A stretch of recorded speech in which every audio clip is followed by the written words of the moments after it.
Hindi kinatigan ng Sandigan Bayan ang motion para ibasura ang kaso ng mga kapwa-akusado ng dating kinatawan ng Ako Bicol Party List na si Zaldico. Ang kaso ay nagbunsod sa umano'y maanumalyang proyekto sa Oriental Mindoro na nagkakahalaga ng mahigit 289 million pesos.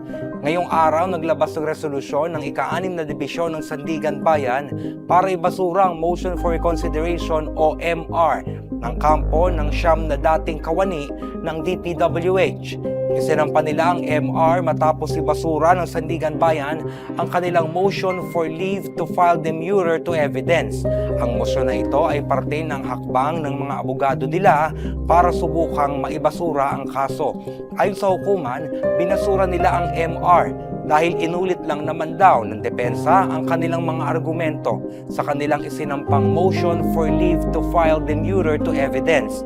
At ayon sa korte, napag-aralan at napagpasyahan na daw nila ang mga argumento ng kampo ng depensa sa dati nilang mosyon. Kaninang umaga lang na-promulgate itong resolution, kaya ngayong araw lang din ito na ipaalam sa mga abogado ng akusado. Ngayong Martes sana mag-uumpisa magpresenta ng ebidensya at testigo ang depensa.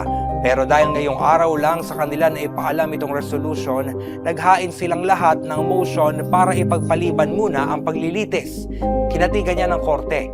At sabi pa nga ni Associate Justice Kevin Vivero, pwede pa nila ito iakyat sa Korte Suprema kung saan pwede pa silang magsampa ng petition for certiorari. Ang paglilitis ay magpapatuloy sa June 30. At yan ang pinakauling kaganapan mula rito sa Sandigan Bayan, Luzon ng Quezon. Ako si John Eric Mendoza, nag-uulat para sa Inquirer.